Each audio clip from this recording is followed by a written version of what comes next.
أعوذ بالله من الشيطان الرجيم. بسم الله الرحمن الرحيم. وَلَقَدْ أَرْسَلْنَا مُوسَى بِآيَاتِنَا إِلَى فِرْعَوْنَ وَمَلَئِهِ فَقَالَ إِنِّي رَسُولُ رَبِّ الْعَالَمِينَ. فَلَمَّا جَاءَهُم بِآيَاتِنَا إِذَا هُم مِّنْهَا يَضْحَكُونَ وَمَا نُرِيهِم مِّنْ آيَةٍ إِلَّا هِيَ أَكْبَرُ مِنْ أُخْتِهَا وَأَخَذْنَاهُم بِالْعَذَابِ لَعَلَّهُمْ يَرْجِعُونَ. وقالوا يا أيها الساحر ادع لنا ربك بما عهد عندك إننا لمهتدون. فلما كشفنا عنهم العذاب إذا هم ينكثون. ونادى فرعون في قومه قال يا قوم أليس لي ملك مصر وهذه الأنهار تجري من تحتي أفلا تبصرون. أم أنا خير من هذا الذي هو مهين ولا يكاد يبين. فلولا ألقي عليه أسورة من ذهب أو جاء معه الملائكة مقترنين فاستخف قومه فأطاعوه إنهم كانوا قوما فاسقين. فلما آسفونا انتقمنا منهم فأغرقناهم أجمعين فجعلناهم سلفا ومثلا للآخرین. اور یقیناً ہم نے حضرت موسیٰ علیہ السلام کو اپنی نشانیاں اور معجزات دے کر فرعون اور اس کے بڑے سرداروں کے پاس اور حکام اور رؤساء کے پاس بھیجا. تو حضرت موسیٰ علیہ السلام نے فرمایا کہ میں رب العالمین کا بھیجا ہوا رسول اور پیغمبر ہوں. چنانچہ جب حضرت موسیٰ علیہ السلام ان کے پاس ہماری نشانیاں لے کر پہنچے تو وہ ان پر ہنسنے لگے اور ان کا مذاق اڑانے لگے.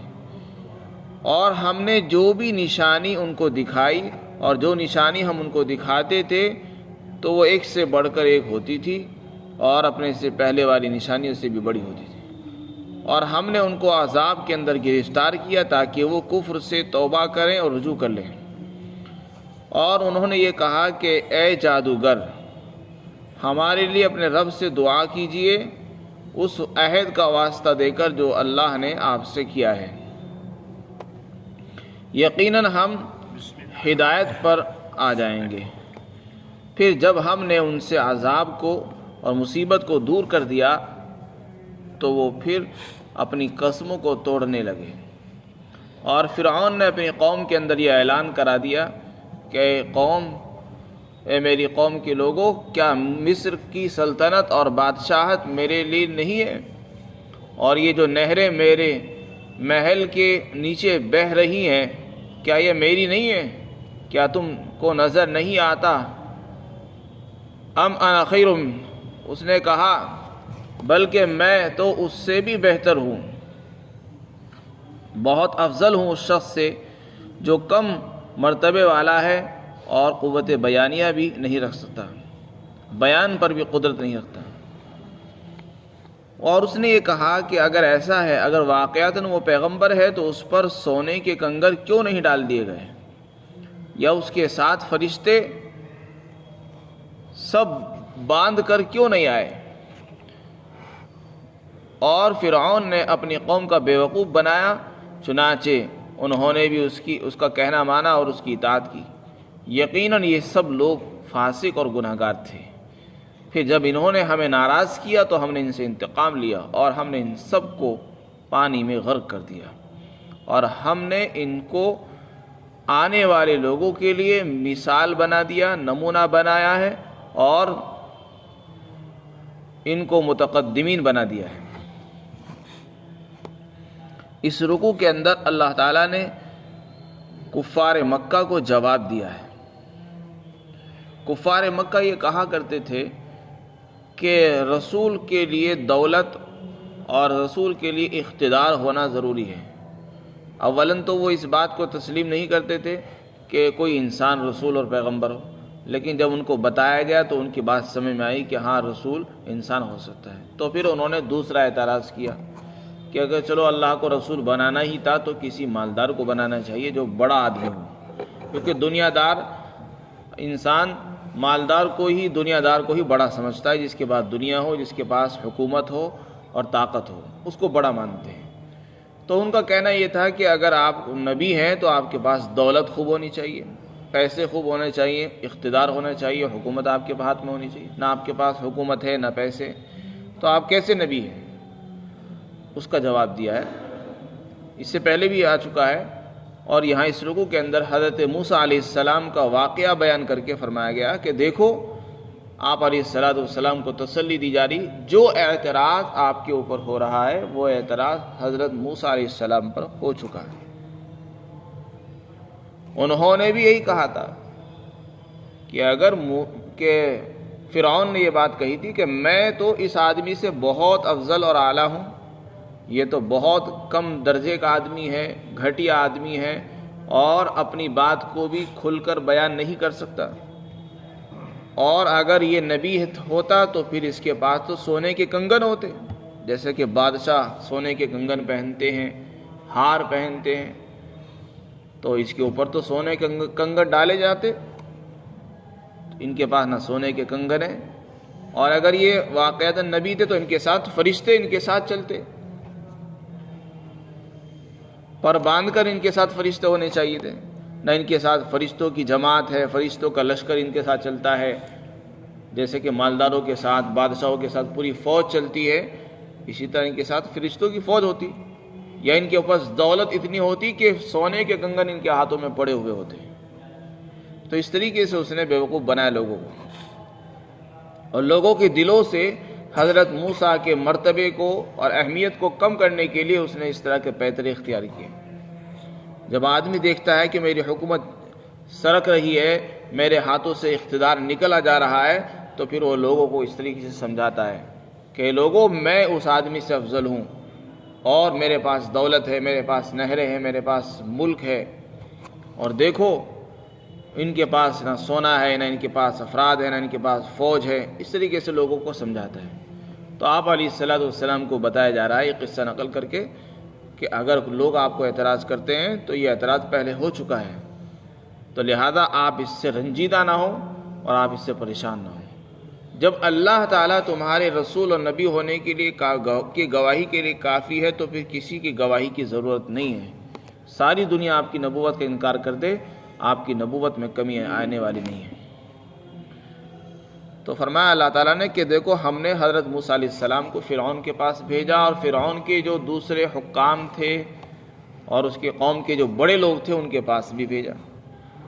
ان کو حضرت موسیٰ علیہ السلام نے سمجھایا، معجزہ دکھایا، عصا سے لاٹھی سے سانپ بن گیا، اژدہا بن گیا، اس معجزے کو انہوں نے جادو سے تعبیر کر دیا۔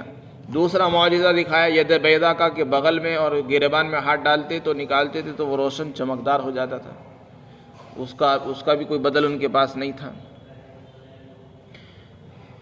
تو جب موسیٰ علیہ السلام نے ان کو معجزات دکھائے تو اس پر انہوں نے تمسخر اور مذاق اڑایا، اور اس معجزات کو جادو سے تعبیر کر دیا، ہنسنے لگے اس پر۔ اللہ تعالیٰ فرماتے ہم جو بھی معجزہ دکھاتے تو وہ اپنے پہلے والے معجزے سے بڑا ہوتا تھا، ایک سے ایک بڑھ کر ہم نے معجزات ان کو دکھلائے، لیکن ان کی بات سمجھ میں نہیں آئی، تو پھر ہم نے ان کو گرفتار کیا۔ پھر گرفتار کرنے کا کیا مطلب ہے؟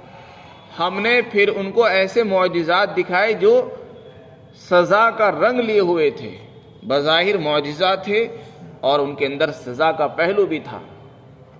چنانچہ فارسلنا علیہم الطوفان والجراد والقمل والضفادع والدم، 5 سزاؤں کا ذکر ہے جو 5 معجزات ہیں، اور ایک جگہ فرمایا وَلَقَدْ آتَيْنَا مُوسَىٰ 9 آیات بینات، ہم نے موسیٰ علیہ السلام کو 9 نشانیاں دی، 9 واضح معجزات عطا فرمائے، جس کا بیان سورہ اعراف کے اندر آ چکا ہے۔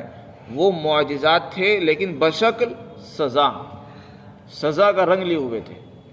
اللہ تعالیٰ فرماتے ہم نے جب انہوں نے سرکشی اختیار کی اور انہوں نے مذاق اڑانا شروع کر دیا تو پھر ہم نے ایسے معجزات دیے جو سزا کا پہلو اپنے اندر لیے ہوئے تھے۔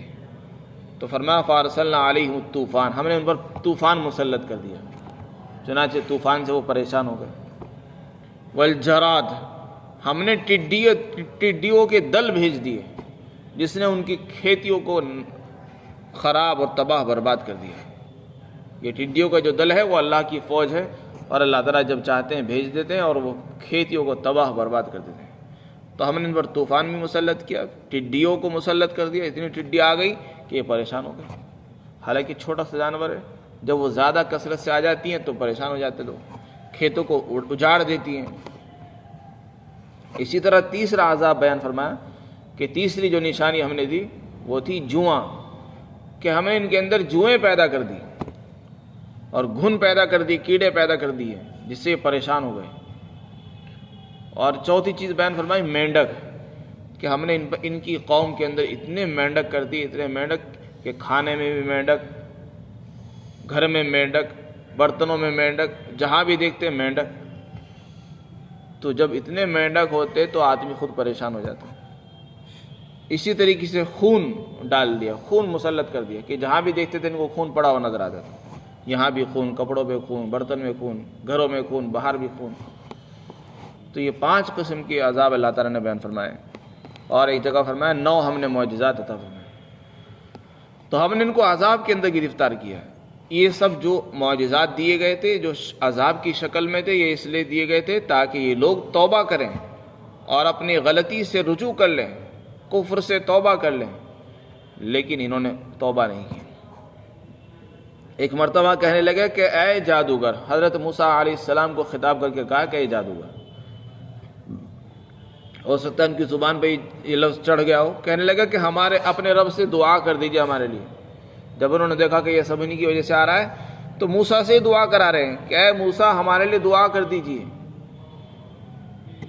تمہارے رب نے جو تم سے عہد کیا ہے اس عہد و پیمان کا واسطہ دے کر اللہ سے دعا کر دیجئے کہ یہ کسی طرح یہ مصیبت دور ہو جائے۔ یہ خون اور مینڈک اور طوفان اور ٹڈیاں، یہ جو مصیبتیں ہمارے اوپر آ رہی ہیں، پیدر پہ مصیبت آ رہی تھی اور وہ لوگ پریشان ہو گئی۔ اسی طریقے سے قحط سالی مبتلا ہو گئی، قحط سالی میں وہ قوم مبتلا ہو گئی، بھوکے مرنے لگے، پیاس سے ہو گئے۔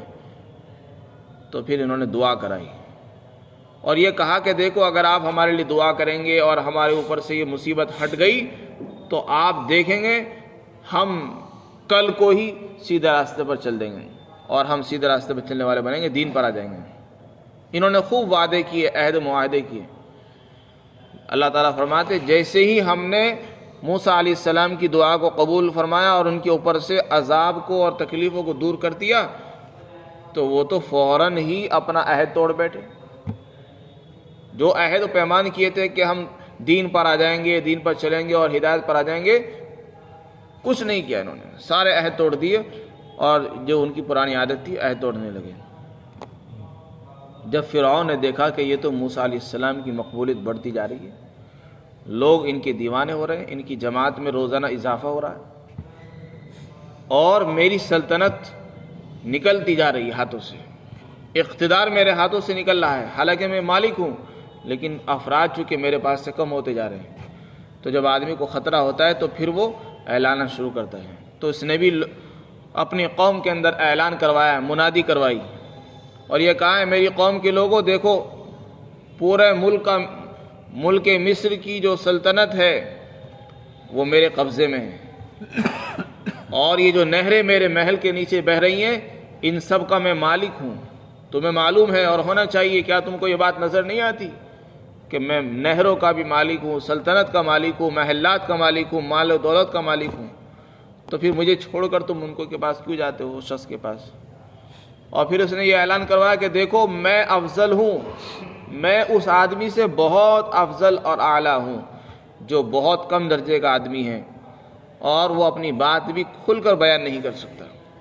یہ بات اس نے کہی، اپنے آپ کو افضل اس لیے کہا کیونکہ اس نے خدائی کا دعویٰ کیا تھا، اپنے آپ کو خدا کہتا تھا۔ اور ولا یکاد یبین یہ کہا اس لیے کہا کہ حضرت موسیٰ علیہ السلام کی زبان میں شروع میں لکنت تھی اور اس لکنت کی وجہ سے وہ اپنی بات کو صاف انداز سے بیان نہیں کر سکتے تھے۔ تو اللہ تعالیٰ نے ان کی دعا کی برکت سے پھر اس کو درست فرما دیا تھا جب انہوں نے دعا کی تھی، وَاحْلُلْ عُقْدَةً مِّن لِّسَانِي يَفْقَهُوا قَوْلِي۔ لیکن اس نے پرانے ہی نظریے کو بیان کیا کہ موسیٰ تو اپنی بات کھل کر بیان بھی نہیں کر سکتے، یہ ان کی زبان میں لکنت ہے۔ پھر اس نے یہ بھی اعلان کرایا کہ دیکھو اگر واقعتاً یہ نبی ہیں تو ان کے اوپر سونے چاندی کے کنگن کیوں نہیں ڈالے گئے، یا ان کے ساتھ فرشتے کیوں نہیں چلتے؟ لیکن اس کا کیا اثر ہوا؟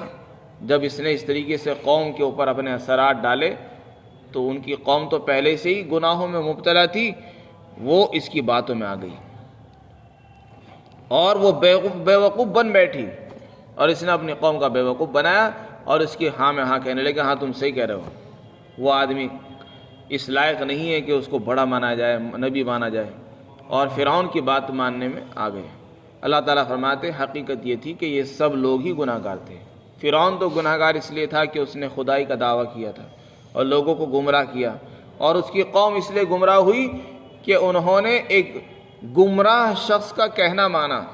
اسی لیے علماء نے لکھا ہے کہ اگر کسی قوم کے اوپر کوئی ظالم، کوئی غلط آدمی جس کا عقیدہ، جس کا خیالات، جس کے نظریات غلط ہوں، اور وہ کسی قوم پر مسلط کر دیا جائے، اور قوم کو معلوم ہونے کے باوجود کہ یہ غلط آدمی ہے، ہمارا جو سردار ہے، ہمارا جو امیر ہے، بڑا ہے، وہ غلط آدمی ہے، پھر بھی اس کا کہنا مانیں، بجائے اس کے کہ اس کو اس کی غلطی سے روکے اور اس کو توبہ کرنے کے لیے آمادہ کریں، ان سب کے بجائے اس کی اطاعت اختیار کر لیں، تو اللہ تعالیٰ فرماتے ہیں جیسے وہ گناہ گار ہوگا یہ قوم بھی گناہ گار ہوگی۔ اللہ تعالیٰ کا یہ حکم نہیں ہے کہ اگر ہمارا بڑا اور ہمارا سردار، ہمارا حاکم غلط ہو تو ہم بھی اس کی ہاں میں ہاں ملائیں۔ اگر وہ غلط ہو یا تو اس کو روکیے، اور اگر آپ روک نہیں سکتے تو اس کا کہنا بھی نہ مانیے، اس کی جماعت سے الگ ہو جائیے، اور اگر آپ الگ نہیں ہوں گے تو پھر گناہ گار آپ بھی ہوں گے، گناہ میں آپ بھی شریک ہوں گے۔ یہاں جو گناہ گار کہا گیا انہم کانوا قوما فاسقین، یہ اس لیے کہا گیا کہ فرعون تو گناہ گار تھا ہی، اس کی قوم اس لیے گناہ گار ہوئی کہ انہوں نے فرعون کی اطاعت کر دی۔ اگر وہ یہ کہتے کہ نہیں ہم تیری بات نہیں مانتے، ہم تو موسیٰ کی بات مانیں گے، تو وہ گناہ گار نہ ہوتے، وہ بری ہو جاتے ہیں کہ انہوں نے اپنا حق ادا کیا ہے۔ تو اس لیے اللہ تعالیٰ فرماتے ہیں کہ تم اندھی تقلید مت کرو، یہ مت دیکھو کہ یہ ہمارا بڑا ہے، تو بڑا ٹھیک ہے، بڑا ہے، لیکن اس کو یہ دیکھنا ہے کہ وہ قرآن و سنت کے مطابق بھی چلتا ہے نہیں چلتا، وہ اللہ کو خدا تسلیم کرتا ہے، نبی کو اپنا رسول اور نبی مانتا ہے یا نہیں مانتا ہے۔ تو اس لیے فرمایا انہم کانوا قوما فاسقین، یہ لوگ گناہ گار تھے۔ آگے اللہ رب العزت فرماتے ہیں کہ جب انہوں نے سرکشی اور عناد پر کمر باندھ لی اور توبہ نہیں کرتے تھے، انہوں نے ہمیں ناراض کیا، تو پھر ہم نے بھی نہیں چھوڑا، ہم نے ان سے انتقام لیا اور ان سب کو پانی میں غرق کر دیا، اور کوئی نہیں بچا، پوری قوم غرق ہو گئی۔ فرعون اپنے سلطنت کے ساتھ پوری قوم کے ساتھ غرق ہو گیا۔ آگے فرمایا اللہ تعالیٰ نے ہم نے پھر ان کو نمونہ بنا دیا، متقدمین بنا دیا، ان کو آنے والے لوگوں کے لیے مثال بنایا، یعنی آنے والے جتنے بھی لوگ بعد میں آئیں گے پھر وہ ان کو متقدمین بیان کریں گے اور یہ کہیں گے کہ دیکھو ہم سے پہلے ہمارے بڑے تھے، انہوں نے اس طریقے سے نبیوں کی بات نہیں مانی، اللہ تعالیٰ نے ان کو یہ سزا دی۔